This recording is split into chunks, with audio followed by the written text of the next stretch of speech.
Hello, I'm Fernanda. Hi, I'm Leticia. We are your hosts, and you are at the Bilingual Coffee Podcast, the show that brings you all about raising bilingual children from the standpoint of two bilingual moms and language teachers. Toda semana, nós vamos compartilhar um pouquinho da nossa experiência com a criação bilíngue e também abordar assuntos relacionados ao mundo do bilinguismo. Nossos episódios serão bilíngues, um pouco em inglês e um pouco em português, por isso o nome Bilingual Coffee. Join us! Grab your cup of coffee and get ready for today's show!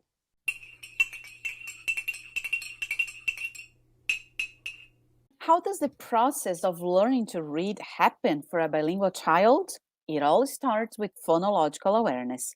Come with us and discover this magical world of literacy. Hello, Faye. Hello, how are you today? I'm good. It's still raining. You don't need to ask me again. Same here.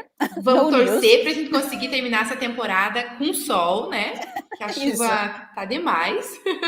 Quem sabe no último episódio a gente consiga dizer para os nossos ouvintes: temos sol hoje. Yes, it's a sunny day. Yes, hopefully.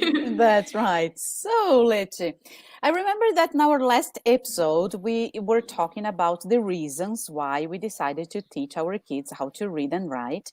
And then you mentioned something about phonological awareness, that you were working with B, and then you stopped. So please tell us a little bit more about it. What is phonological awareness after all, and what have you been doing with B? Yes! O que é consciência fonológica?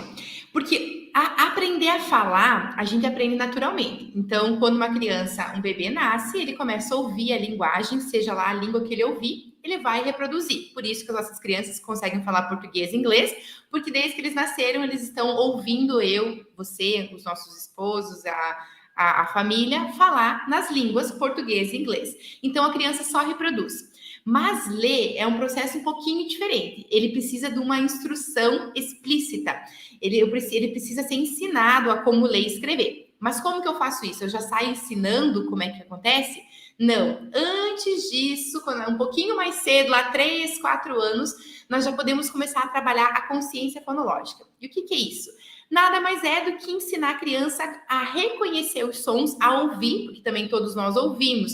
A gente ouve as palavras, mas não é só ouvir. A pensar, a refletir sobre aquelas palavras, a manipular os sons delas. E aí tem um guarda-chuvinha ali que nós podemos trabalhar várias habilidades, como a rima, as palavrinhas que estão rimando, aliterações. Então, qual é o primeiro som da palavrinha? Então, popcorn, start with P. Eu também estou trabalhando isso um pouquinho com as minhas crianças. Eles não estou ensinando eles a ler e escrever, mas a gente começou a trabalhar um pouquinho. Qual é o primeiro sonzinho da palavra do nome Maria? Então, eles já querem logo falar má, mas não é má, é o primeiro sonzinho. Então, para depois sair o som da sílaba.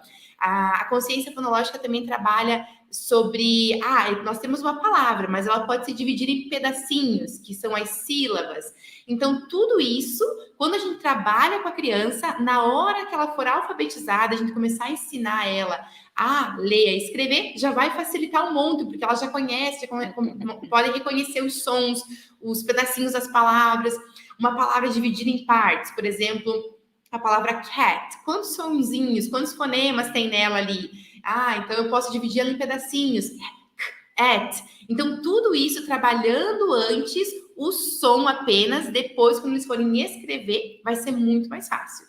Então, a Fê está trabalhando já a parte de escrita com o Arthur. Mas eu estou fazendo isso, eu estou fazendo com o B. Aí foi assim, quando ele tinha 4 anos, 3 anos, eu comecei a trabalhar isso com ele. Então, a Fê começou ali com o Arthur, eu comecei junto também. O B é um pouquinho mais lento, porque ele é mais novo, e eu percebo isso até com as minhas crianças, a questão de rima. Os mais velhinhos conseguem pegar mais fácil que palavrinha que rima com outra. Os mais novinhos patinam, dá para ver que eles assim estão perdidinhos, eles precisam de instrução mesmo. Mas eu comecei a trabalhar isso com o B, então quando ele tinha 3 para 4 anos ali. Depois a gente pode falar um pouquinho mais sobre como foi e tal, mas eu parei ali quando estava perto de ganhar a Bia, eu estava buchuda, redonda, não aguentava nem comigo mesmo, calorão, caramba, e aí eu parei de fazer isso. E aí comecei a retomar agora há pouco. E para minha surpresa, Meu Deus, ele esqueceu muita coisa, porque o que eu trabalhava bastante com ele, as rimas, ele tá bem tranquilo. A rima é um negócio que ele pegou, eu acho que ele não esqueceu mais. Mas uma coisa que nós trabalhávamos bastante, que até o pessoal pode acompanhar no nosso canal no YouTube, a gente fez alguns vídeos ali falando sobre, por exemplo, dividir as palavrinhas em sílabas. Então a gente dividia lá, por exemplo, e também, para quem não sabe, uma sílaba inglesa, uma sílaba inglesa, ela precisa ter um som de uma vogal. Então, é pelos sonzinhos das vogais. E aí, eu comecei a brincar com o B novamente. Eu até vou postar no meu Instagram alguns vídeos ali que eu gravei com ele. Para minha surpresa, eu pedi para ele dividir mesa, table. E aí ele me faz table. Eu digo, meu Deus, ele esqueceu tudo. Então, eu vou começar tudo de novo agora, porque eu parei, então, estava com um bebê pequeno, não consegui me dedicar a isso, né? Nem tinha como. Agora que eu retomei. Então, é um processo todo de novo, para depois eu ir lá para ler e escrever. Então, agora, de novo, eu preciso trabalhar a consciência fonológica dele, para daí depois eu conseguir trabalhar isso. Mas a consciência fonológica, então, resumidamente, é mais ou menos isso. É fazer a criança entender que as palavras, elas têm sons e manipular esses sons. Perfeito, perfeito, exatamente isso. And this is so important because when we are talking about bilingual kids, they need to understand the different sounds they can produce for different languages, for both languages. So it's essential to have all this part of phonological awareness first. And when you were talking about the syllables, and you said that like table ended up having 3 syllables in English, I would say that it has some sort of influence of Portuguese. Yes, because sometimes depending on the word, e will be in different syllables in Portuguese. But in English, it will be on the same syllable because it's a diphthong. So there are lots of things. And I see some of these things happening with Arthur here as well. Yeah. So for example, he likes to stretch the syllables. So when it's a very short syllable, a very short word, monosyllabic word like cat, he goes like cat, because he wants to have 2 syllables because so cat, and then we have to say no, remember it's, and then what you're mentioning like at. So we have 3 sounds, 3 phonemes, so it's just 1 syllable. So of course we end up talking some technical terms, yes, with the kids, because this is something that I don't create or make up words, yes, like all the time, things like os barulhinhos, os sonzinhos, yeah? Of course, I always tell them like, são os pedacinhos, e esses pedacinhos são chamados de sílabas. Because they have a name, and I don't see a reason why we can't use the proper name with kids. Of course, we have to use these other words like os pedacinhos, se a gente quebrar, because then it makes their life easier. But I always try like to at use least at the the beginning word. when you are like introducing them to the topic, like a syllable. What is this What is syllable? this? So yeah, first the first time I think it's important. Like you say, syllable. It's like pieces. The words has small pieces, kind of this. That's right. That's right. But I always use the real name along with the other names. Yes. And I started working phonological awareness with Arthur when it was last year, 2022. So he was 3.5 years old, 3.5. Yeah. And every English session that we had, I would focus on a different ability, on a different skill. So yes, I worked with phoneme isolation, alliteration, when we have like this, the repeated sounds, the same sound in the beginning, syllables, rhyming, and everything like this. And what I felt was that for the first 2 months, it was like it was not working.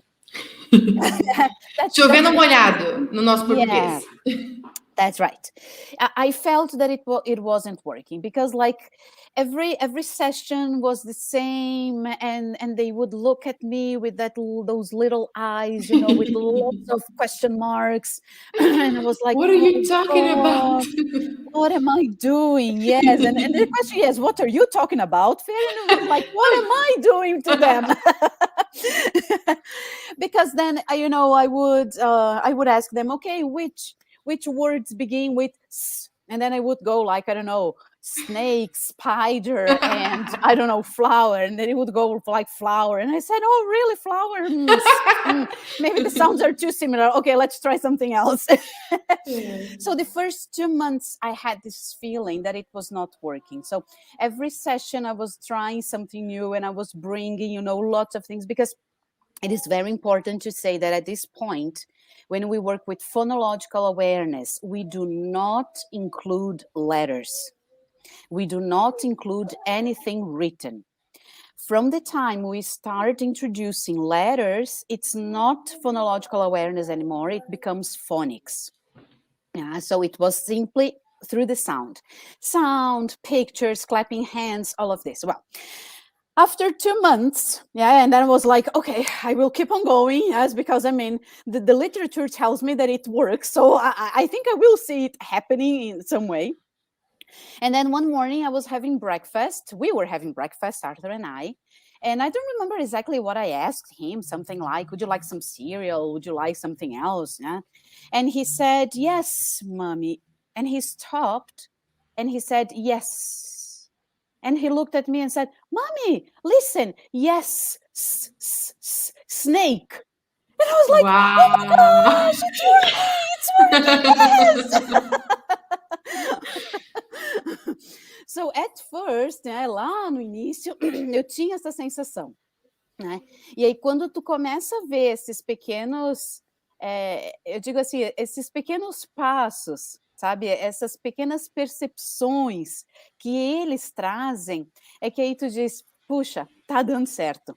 Tudo que eu fiz nesses últimos 2 meses, né, eles estavam simplesmente absorvendo. E é muito interessante, porque assim, em termos de Arthur e Bernardo, que são as 2 crianças com quem eu trabalho essa parte, eles têm 1 ano de diferença. Então, assim, 1 ano de diferença, isso era uma coisa que eu tinha um pouco de receio de trabalhar, né, justamente assim, pela percepção cognitiva que eles têm em termos de língua, pelo desenvolvimento em relação à idade, porque 1 ano nessa idade é muita diferença. bastante, né? Às vezes 6 meses a gente já percebe, né, essa diferença. Então eu tinha um pouco de receio, ao mesmo tempo que eu pensava assim, eu digo, bom, de repente o Arthur ele acaba tendo um pouco mais de conhecimento de língua do que o B, e de repente o B ele já tem um pouco mais de conhecimento do português e até de letras, de sons, do que o Arthur. Meio que uma coisa Então, se compensa. Isso, então de repente a gente consegue compensar uma coisa com a outra. E muitas vezes eu observei que aquilo que acontecia, que dava tipo aquele clique, assim, no Arthur, na mesma semana acontecia com o B, lá na casa dele. E que a mãe dele me relatava alguma coisa. E aí eu dizia, puxa, olha só que legal, né? Estamos indo no mesmo ritmo, né? Então, e aí assim, e aí depois então dessa cena ali do yes, né? É que aí que eu senti que a coisa começou de fato a fluir. Aí a coisa começou a fluir, aí eles começaram de fato a perceber que a gente estava brincando com os sons, trabalhando com fonemas, trabalhando com sílabas, com rimas, com aliteração, e isso nós ficamos fazendo durante 1 ano. Isso é importante dizer, né? Assim, claro, tá 1 ano diariamente? Não, porque, enfim, nós temos uma outra realidade, eles não estão indo para a escola para aprender isso. Então, nós tínhamos 2 vezes por semana as nossas English Sessions, né? Continuamos com 2 vezes por semana. Então, isso também, o tempo de exposição também é um fator que influencia, digamos, na rapidez com que a criança vai compreender ou vai adquirir certas habilidades. Mas nós passamos todo o ano de 2022, então, trabalhando especificamente com Phonological Awareness. E aí, no início desse ano, de 2023, é quando eu comecei a introduzir a parte escrita, né? Mas isso não significa que a gente esquece Phonological Awareness. A consciência fonológica, ela continua, porque quando a gente vai trabalhar um novo som, quando a gente vai introduzir uma nova letra, antes da gente trabalhar essa letra nova, a gente vai trabalhar essa parte da consciência fonológica com esses sons, com essas letras. E não só isso, tudo aquilo que a gente já viu, a gente tem que construir em cima. Então, assim, não é Uhum. porque a gente já viu que a gente esquece e deixa lá atrás.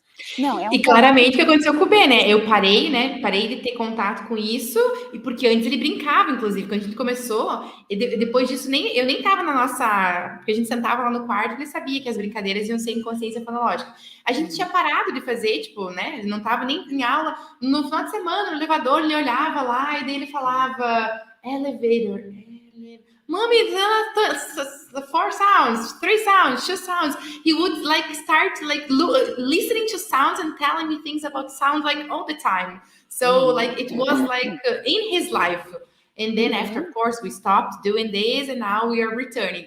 But like when it's part of their lives, like I think it's easier. So that's why Absolutely. Other, I hope soon I can tell you that he returned back to the track. oh, he will. Yes, and he can like divide the syllables correctly. He can listen to the first sounds. He can like if I tell him like, "Babe, tell me some words that start with the sound," and then he would say like the words that I'm asking. But syllables and stuff, he kind of forgot. But we are gonna Mhm. go back on track. Restart. Yes. And this is something that it's true. When it's part of their lives, they end up seeing these things everywhere. Yes. I Yeah. remember like last year, especially every time we would go into the elevator and he would check like the numbers. Yes. And then he would go like, because is for like subsolo. So the Uh-huh. garage. Yes. And then, so he wouldn't say like S or P, yeah, He would but say the when he sound. associated, yes, when once he associated the sound with the letter, he would go like yeah. Amazing. So yeah, so it's when you see like these little things that happen in their daily lives that you realize that they are actually learning, that they actually understood, the association of letters and sounds, or just the sound. So yeah, it's very interesting. Cool. And in the next episode, what we are gonna have? I think we can talk a little bit about phonics and about how the Really? process, yes, about how we can actually match the sound to the letters, yeah, Great. and how the Amazing. process happens. Because Yeah. when we work with sounds, it's one thing. We don't have anything visual, let's say. We don't have the visual letters, just the sound or pictures, images, of course. But when the letters come into the way, it's like, uh-oh, there's a new element here. What do we do with this now? Amazing. I can't wait to learn from you in the next episode. So see you next week. See you. Bye bye. Take care. This has been the Bilingual Coffee Podcast. We can't wait to have another Bilingual Coffee next week and have you here with us. Se você gostou desse episódio, segue a gente aqui e compartilhe esse episódio com um amigo. Nos ajude a espalhar nosso amor pelo bilinguismo e pela criação bilíngue. Thanks for listening.